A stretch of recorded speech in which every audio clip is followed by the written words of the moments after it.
Lasten ja nuorten koti Metsämaalla on asukkaita 3 eri ryhmässä.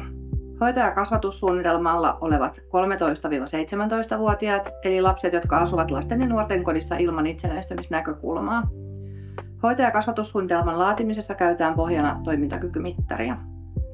Itsenäistymissuunnitelmaa toteuttavat 15–17-vuotiaat lapset, jotka asuvat yksikössä ja kokevat olevansa valmiita aloittamaan itsenäistymisen valmentautumisen.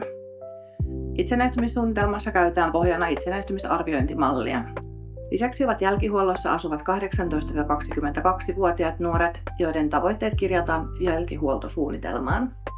Jälkihuoltosuunnitelmaa laatiessa hyödynnetään myös itsenäistymisarviointimallia. Jokaisella lapsella ja nuorella on henkilökohtaiset suunnitelmat ja tavoitteet.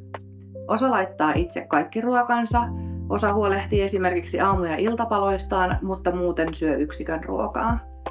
Jokaisen tavoitteeseen kuuluu myös erilaisia budjetteja, joilla lapsi tai nuori kustantaa ruokansa.